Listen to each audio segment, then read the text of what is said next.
Tu ne peux plus faire n'importe quoi. Tu ne peux plus marcher comme tout le monde. Parce que tu as des clauses à respecter. Aujourd'hui, regardez-nous les chrétiens, comment nous agissons. Comme si on a fait alliance avec personne. C'est ma vie, j'en fais ce que je veux. Marches-tu avec un Dieu d'alliance? Celui qui avait fait alliance à Abraham, il lui a donné des clauses à respecter.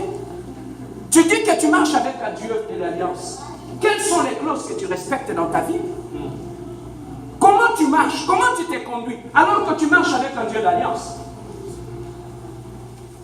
Bien-aimés, aussi longtemps, Adam et Ève, ils avaient respecté les clauses de l'alliance. Ils avaient manqué de rien. La bénédiction était là. Mais lorsque le clause n'avait pas été respecté, c'est là que le problème avait commencé. Bien aimé, nous voyons aussi, Dieu a accompli beaucoup de choses au travers de l'alliance. Moïse est arrivé, Dieu avait conclu aussi une alliance avec Moïse. La Bible nous dit, pendant que Moïse voyageait avec sa famille et sa femme, arrivé en cours de route, au milieu de la nuit, Dieu les a visités. Et il s'est attaqué à la famille de Moïse. Mais comment ce Dieu d'alliance, qui avait fait alliance avec Moïse, pouvait-il lui-même s'attaquer à la famille de Moïse?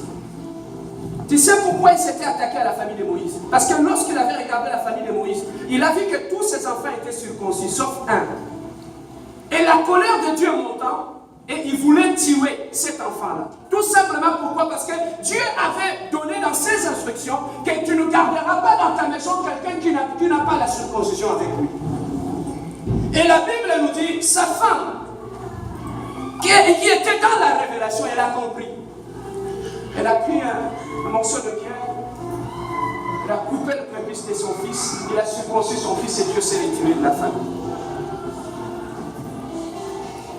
Voilà pourquoi, bien aimé, à chaque fois qu'Israël était face à un combat, à chaque fois qu'Israël était face au problème, la Bible nous dit, Israël disait toujours, tu es le Dieu d'Abraham, tu es le Dieu d'Isaac. C'était par rapport à l'alliance. Parce qu'il savait que Dieu respectait l'alliance. Est-ce que tu sais que Israël a fait 400 ans d'esclavagisme en Égypte? Mais qu'est-ce qui a fait que Dieu puisse descendre et délivrer ce peuple? Parce que Dieu avait fait alliance avec leur père Abraham. Il a dit, j'ai entendu les cris de mon peuple. À cause de l'alliance, je suis descendu pour délivrer mon peuple. Bien-aimé, le Dieu d'alliance, c'est un Dieu qui respecte l'alliance. Et Dieu est descendu et il a délivré ce peuple. Et le peuple est sorti. Est-ce que tu sais qu'à cause de l'alliance que Dieu avait fait avec Israël, Dieu leur avait donné la terre de Canaan? C'était à cause de l'alliance. Ce qu'il avait promis à leur père, c'est ce qu'il avait accompli. Il avait accompli. Car le Dieu que nous prions, c'est un Dieu qui respecte l'alliance. Et nous voyons, bien aimé, dans le Nouveau Testament, Dieu accomplit aussi la même chose. Au travers de Jésus-Christ. Jésus-Christ nous a amenés, au travers de son sang, dans la nouvelle alliance. Et maintenant, nous avons fait alliance avec Dieu. J'avais dit que deux amis, deux personnes qui s'aimaient beaucoup, ils pouvaient se lier par l'alliance aussi. Lorsque tu regardes la Bible, tu vas trouver que dans la vie de Jonathan et David, c'était deux personnes qui s'aimaient beaucoup. Et ils ont fini par conclure l'alliance. En concluant cette alliance-là, quand bien même que le père de Jonathan, il voulait tuer David, mais David ne s'était jamais permis de lever la main contre le père de son ami, parce qu'il avait fait alliance avec son fils. Il n'avait jamais touché à son père, parce que David connaissait le respect de l'alliance. Il n'avait jamais levé la main contre le père de son ami, malgré qu'il pouvait, il avait l'avantage de le tuer à n'importe quel moment, mais il ne l'avait pas fait. La Bible nous dit jusqu'à ce que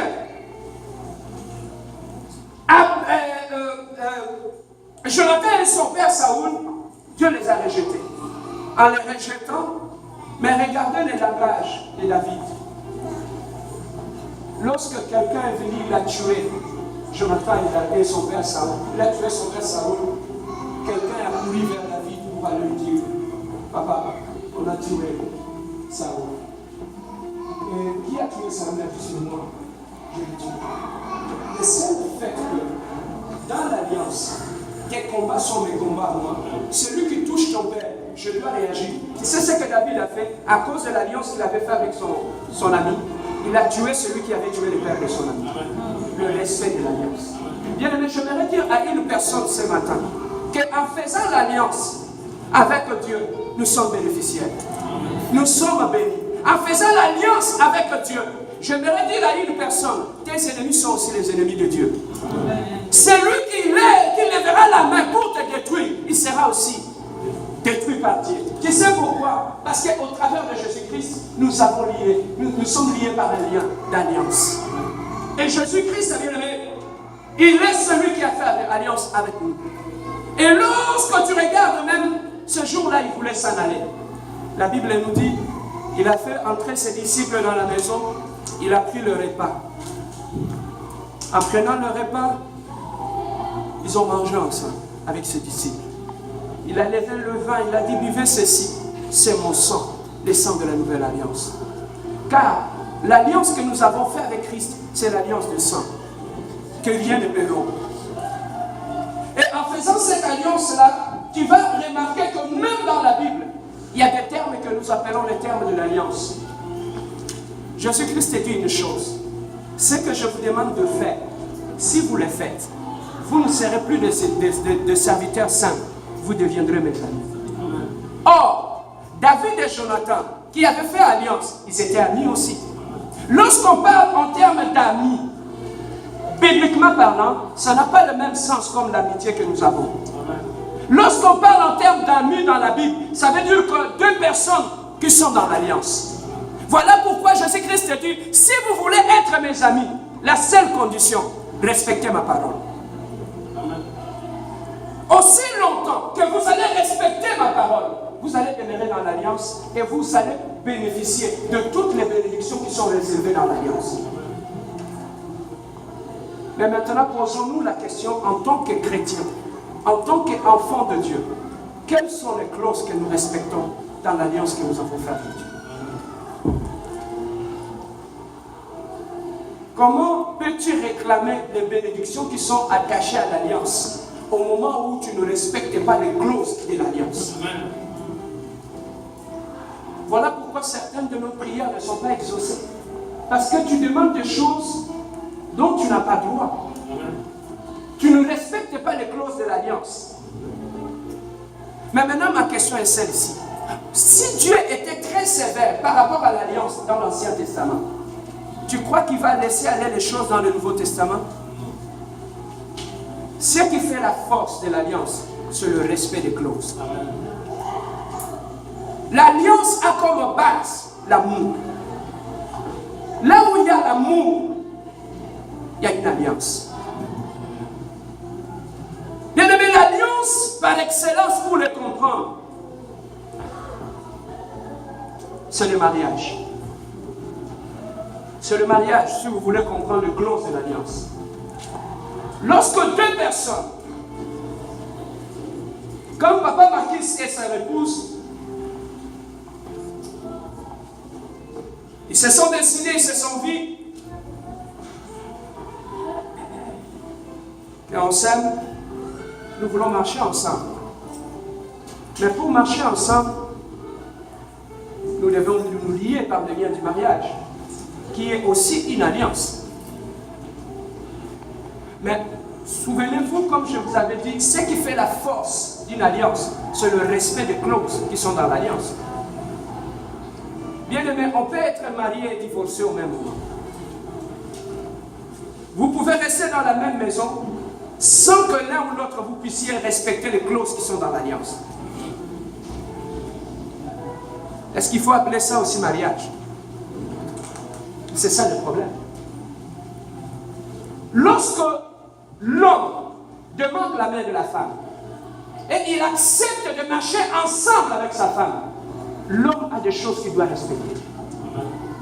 Pour que cette alliance-là du mariage soit forte, personnes qui sont dans cette alliance-là du mariage, lorsque parmi les deux, un ne respecte pas les clauses qui sont dans l'alliance, ça affaiblit le mariage.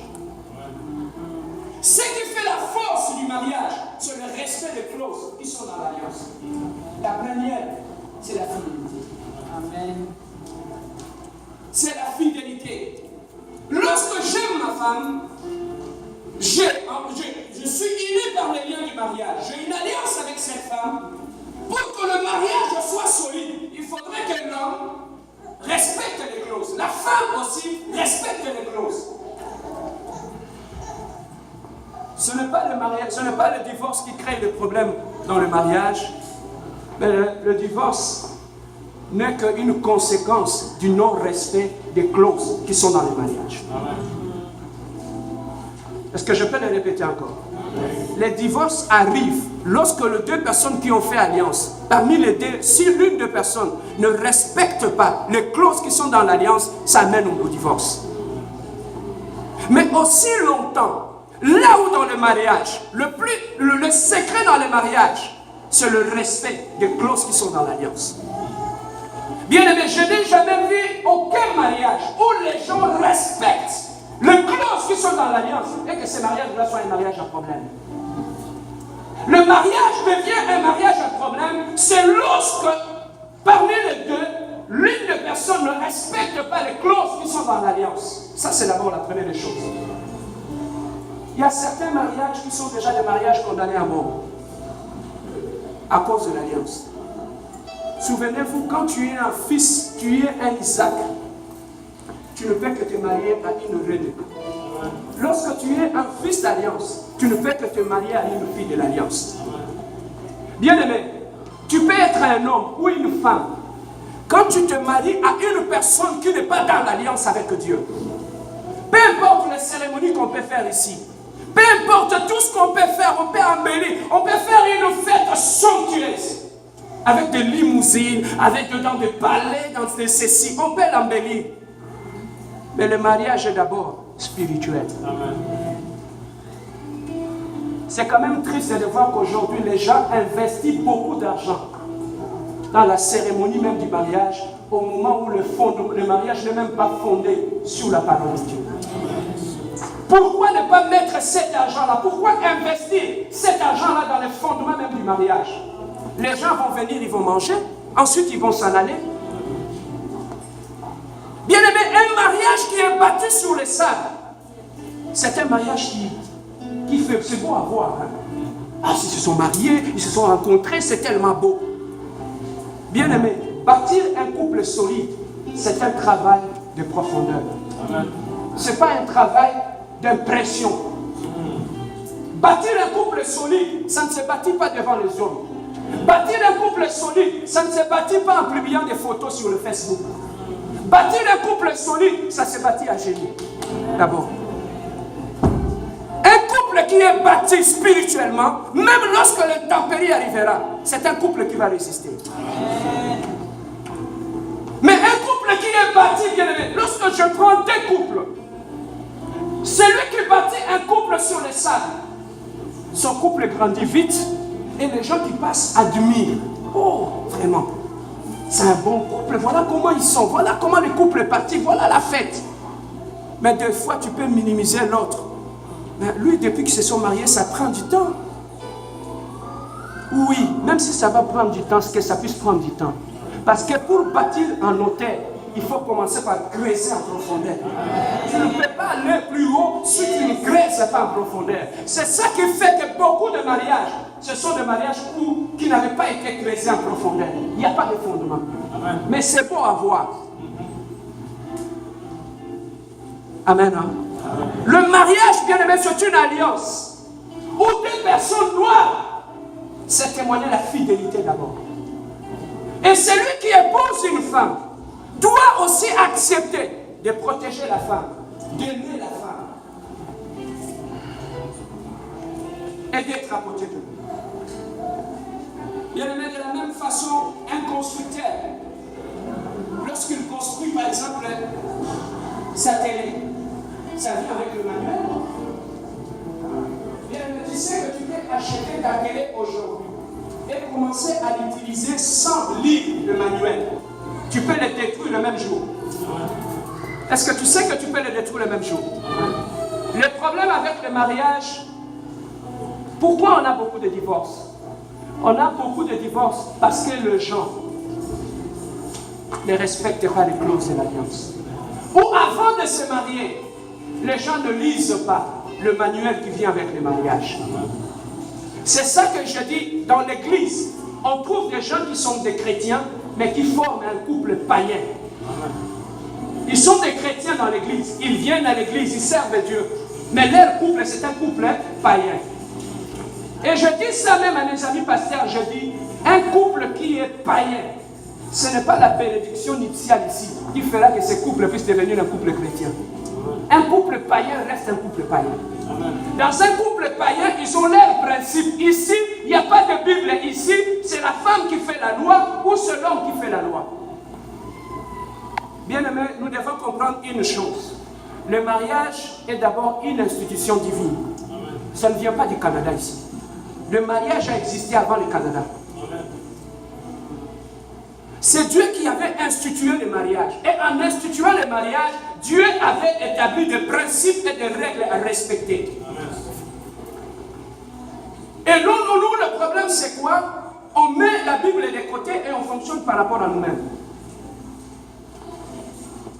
Lorsque tu es allé demander la main de la fille, je demande toujours la question, lorsque ton mari est venu demander ta main, est-ce qu'il s'était accompagné avec son oncle qui est un assistant social?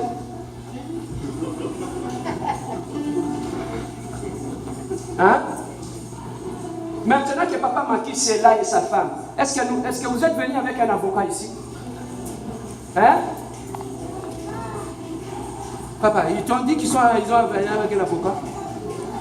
Le mariage, c'est quelque chose qui s'est fait entre l'homme et la femme et Dieu. 3 personnes. Amen. La Bible nous dit qu'il n'y a ni avocat, ni assistant social. Amen. Bien aimé, la force d'un mariage, c'est d'abord le respect des clauses qui sont dans la Bible. Si l'homme fait sa part, la femme fait sa part, bien aimé, il n'y a rien qui est plus beau que le mariage. Il n'y a rien qui est plus beau que le mariage.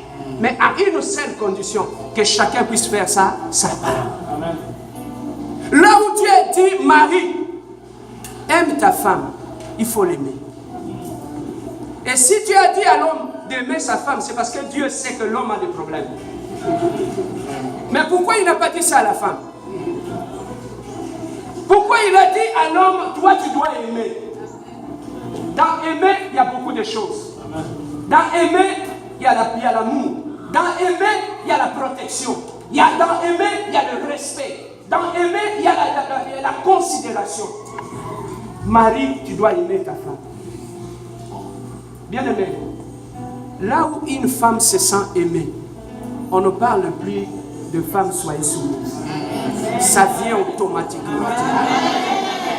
Quand tu vois un homme commencer à hausser la voix, la Bible dit femme soyez soumise.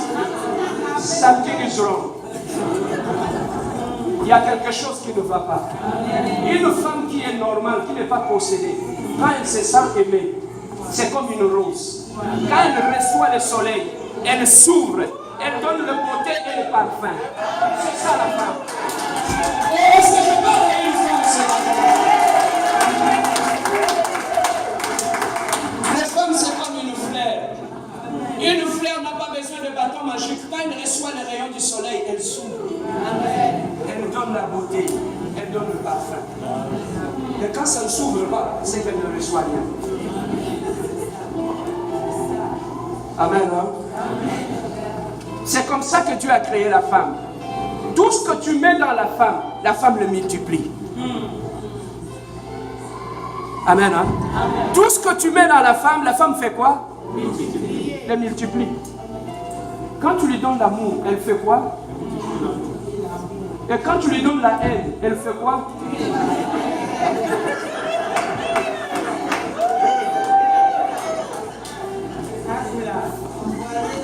Je ne comprends plus ma femme, je ne comprends plus ma femme, je ne la comprends plus, on n'était plus comme comme ça, papa, qu'est-ce que tu as fait? Qu'est-ce que tu lui as mis dedans pour qu'elle puisse changer?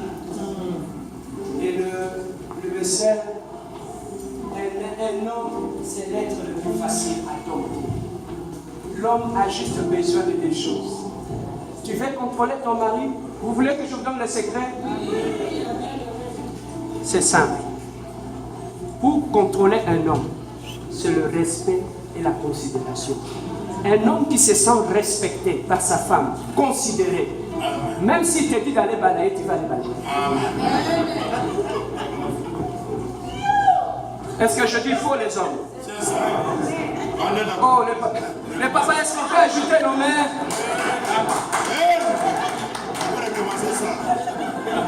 Un homme qui se sent respecté, considéré, même s'il porte des chaussures de $10, quand il se sent respecté et considéré chez lui, quand tu le vois dehors, tu le vois qu'il a quelque chose de spécial. L'homme que tu as épousé, il était beau, il était bien. Pourquoi après 6 mois de mariage, il a des cheveux blancs? Tu l'as vieilli en seulement à l'espace de 6 mois. Tu l'as vieilli. Tu l'avais épousé, il avait des cheveux sur la tête. 6 mois après, il est devenu chauve comme moi.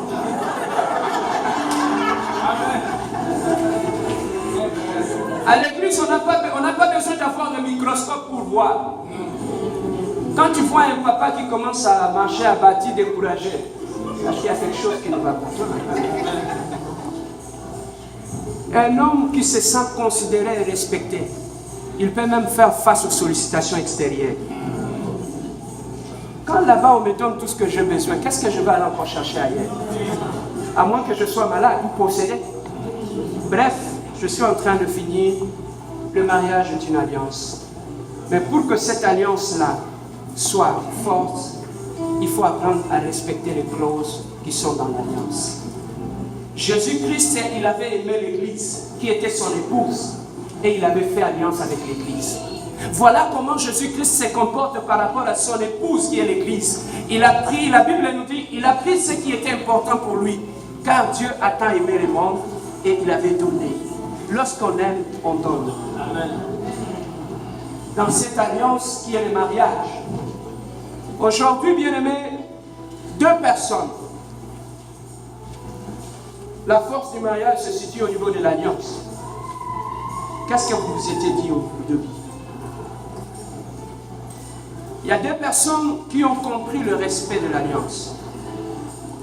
Ils se sont dit, nous avons marché, nous avons connu de haut, nous avons connu de bas. Comme dans tout le mariage, l'expérience vient avec les années. Le mariage est une école, mon ami. On apprend chaque jour. Même la femme que tu as, tu ne le connais pas. C'est à chaque jour que tu l'apprends. Parce que si Dieu te donne le manuel qui va avec la femme, hein, la roue c'est quoi ça? Ça va être gros comme ça. Amen. Hein? Mais la femme, on la découvre jour après. L'homme aussi, on le découvre jour après jour. Papa Makis, maman. Vous voulez bâtir un mariage heureux?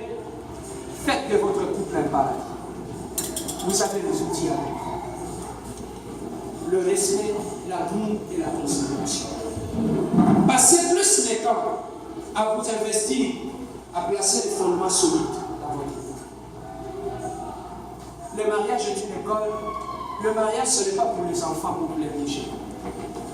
Lorsque Dieu a dit à l'homme, il a dit l'homme quittera son père et sa mère et s'attachera à ses amis. N'est-ce pas? Non. Il s'attachera à qui?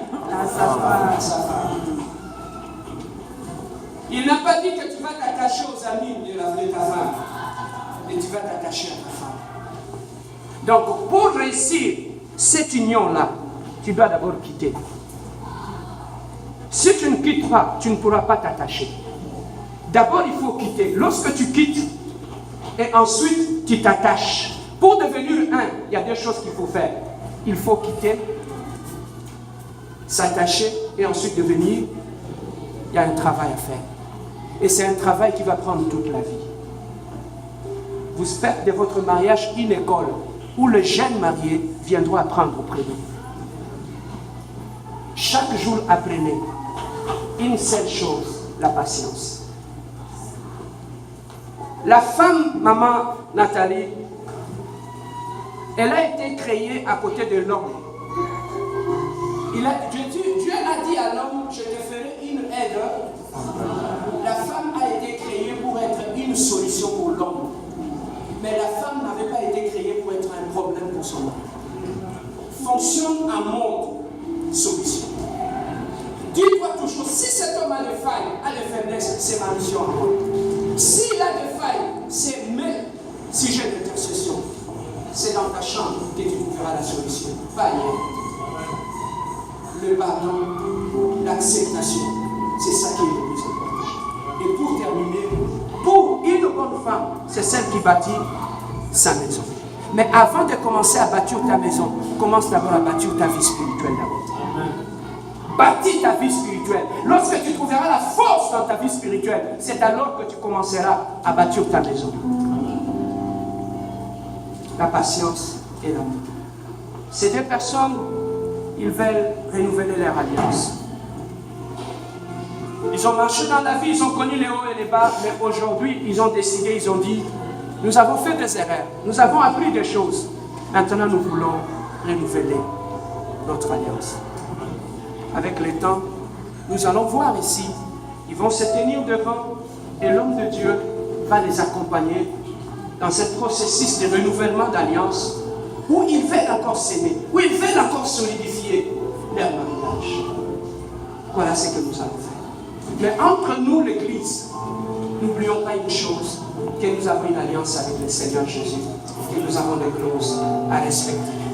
Ne marche pas comme tout le monde. Tout le monde n'est pas dans l'alliance avec Dieu. Mais toi, tu es un fils et une fille de l'alliance. Il y a des choses que dans ta vie que tu ne peux plus faire. Par respect à l'alliance avec ton Dieu. Respecte le Dieu de l'alliance. Tes combats vont être le combat de Dieu et Dieu va te bénir. Amen. Nous allons nous lever, nous allons prendre un moment dans la prière.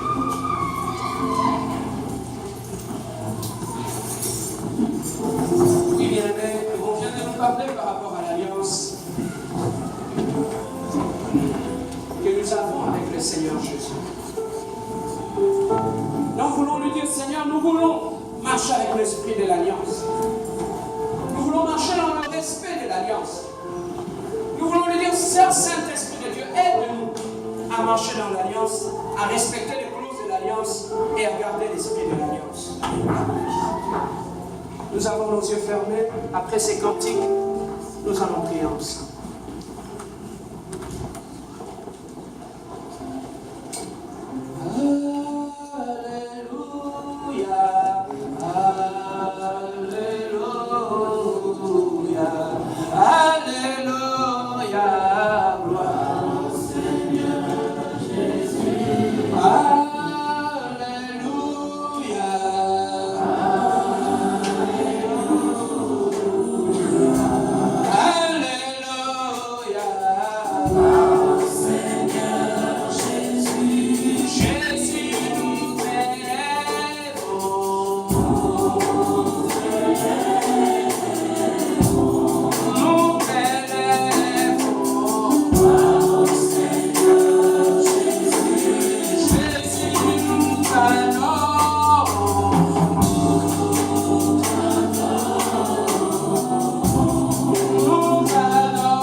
rentrer dans ton alliance. Que mes enfants soient dans ton alliance, éternel Dieu. Que ma femme demeure dans l'alliance. Que mon mariage, Seigneur, demeure dans l'alliance, éternel Dieu de gloire. Cher Saint-Esprit de Dieu, aide-nous, éternel Dieu de gloire. Seigneur, nous sommes faibles, nous sommes faillibles en tant que humains, éternel Dieu de gloire. Et par la grâce du Saint-Esprit de Dieu, rends-nous capables d'obéir, éternel Dieu, afin de marcher avec le Dieu de l'alliance, de comprendre les langages de l'alliance, de parler les langages de l'alliance, de vivre les bénédictions de l'alliance, éternel Dieu. À cause de ton alliance, éternel Dieu, Seigneur, nous voulons que tu nous protèges. À cause de ton alliance, éternel Dieu, nous voulons que ta protection soit sur notre travail, soit sur nos enfants, soit sur nos mariages, éternel Dieu. Car tu es le Dieu de l'alliance, Seigneur. Les ennemis sont tes ennemis. Mon combat, Jésus, est ton combat, éternel Dieu. Lève-toi à cause de l'alliance, Seigneur. Combat mes adversaires. Lève-toi à cause de l'alliance, Seigneur. Fais-moi bénéficier de toute la bénédiction de l'alliance. Oui, éternel Dieu de gloire, je mérite, éternel Dieu, de bénédictions qui sont réservées au Fils de l'alliance, éternel Dieu.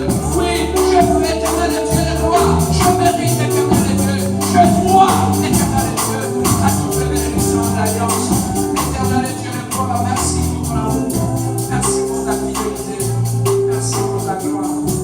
Gloire à ton nom, Jésus.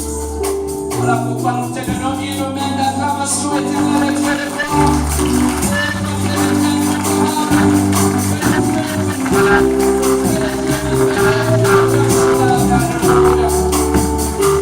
Amen. Est-ce que la joie est encore là? Est-ce que tu es fatigué? Est-ce qu'on peut avancer encore? Est-ce que tu peux sourire? Souris un peu. Ne soyez pas frustré, souris un peu. Amen. Même s'il y a des fatigues, souris quand même. Dieu lui-même va s'en charger. Car il est le Dieu de l'alliance. Amen. À la maison de Dieu, nous sommes toujours joyeux, contents. Amen. Parce que notre bonheur ne dépend pas de l'argent, il ne dépend pas de notre travail. Notre bonheur dépend de notre Dieu. Amen. Voilà pourquoi nous voulons donner à Dieu nos offrandes